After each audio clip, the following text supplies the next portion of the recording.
دوسروں کی ٹو لگانا، دوسروں کی باتوں کو کان لگا کر سننا، چھپ چھپ کر سننا، یہ بھی کانوں کا غلط استعمال ہے۔ ولا تجسسوا، ایک دوسرے کی جاسوسی مت کرو، ٹو لگا کر چھپ چھپ کر دوسروں کی باتیں نہ سنو۔ صحیح بخاری کی روایت ہے، رسول اللہ صلی اللہ علیہ وسلم نے فرمایا جو شخص لوگوں کی باتیں چھپ چھپ کر سنتا ہے صب فی اذنیہ الانک یوم القیامہ، قیامت کے دن سیسا پگھلا کر اس کے کانوں میں ڈالا جائے گا۔ محترم سیسا کسے کہتے ہیں؟ لک دیکھیے، یہ اگر صحیح پگھلی ہوئی ہو اور آپ کے جسم کے اوپر گر جائے تو یہ جلدی جلدی ٹھنڈی بھی نہیں ہوتی اور ٹھیک ٹھاک انسان کو نقصان پہنچاتی ہے، کافی دیر تک اس کی جلن رہتی ہے۔ جب پھر وہ ٹھنڈی ہو جاتی ہے پھر آپ اس کو کھینچ کر اتارتے ہیں، یا کوئی شاپر جلا لیں، وہ شاپر آپ کی ہاتھ پر گر جاتا ہے، وہ جلدی جلدی ٹھنڈا بھی نہیں ہوتا۔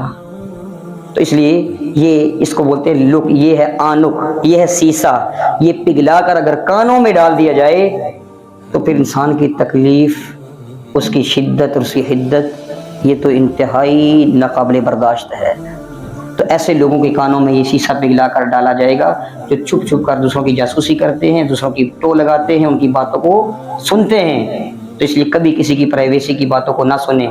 دو لوگ سائڈ پر ہو کر بات کر رہے ہیں، اس کا مطلب یہ ہے کہ وہ آپ کو اپنی بات نہیں بتانا چاہتے، پرائیویٹ بات ہو رہی ہے، تو قطعاً ان کے درمیان گھسنے کی کوشش نہ کریں، ان کے قریب جا کر بیٹھ کر ان کی باتیں سننے کی کوشش نہ کریں۔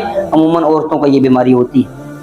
تو یہ شیشہ پگھلا کر کانوں میں ڈالا جائے گا، ایسے لوگ جو چھپ کر دوسروں کی باتوں کو سنتے ہیں، ٹو لگاتے ہیں۔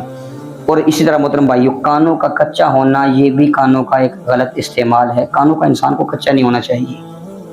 کسی نے بھی کوئی بات کہہ دی، آپ نے بس اس کے اوپر جو ہے وہ اس کو قبول کر لیا اور فوراً اس پر ایکشن نہیں۔ محترم بھائی، یہ مومن کی صفت نہیں ہے۔ مومن کی صفت کیا ہے؟ اللہ رب العالمین قرآن مجید میں ارشاد فرماتے ہیں یا ایھا الذین آمنوا، اے ایمان والو، ان جاءکم فاسق بنبأ فتبینوا، جب تمہارے پاس کوئی فاسق خبر لے کر آ جاتا ہے تو اس کی تحقیق کر لیا کرو۔ ایسا نہ ہو کہ لا علمی میں آپ کسی کا نقصان کر بیٹھو اور پھر آپ کو پشیمانی ہو، پھر آپ کو جو ہے وہ شرمندگی ہو۔ ایسا نہیں ہونا چاہیے۔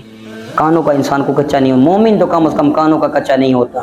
اس کو کوئی بھی بات بتائی جاتی ہے اس کی تحقیق کرتا ہے، یار یہ واقعی بات سچ بھی ہے یا جھوٹ ہے، یہ ہمیں لڑوا تو نہیں رہے، یہ ہمارے دل کے اندر اختلافات تو پیدا نہیں کیے جا رہے۔ اس لیے تحقیق، کانوں کا کچا ہونا یہ بھی جو ہے ایک کانوں کا غلط استعمال ہے۔ اللہ تعالیٰ سے دعا ہے اللہ تعالیٰ ہمیں کانوں کا صحیح استعمال کرنے کی توفیق عطا فرمائے، کانوں کے غلط استعمال سے اللہ تعالیٰ ہمیں محفوظ فرمائے۔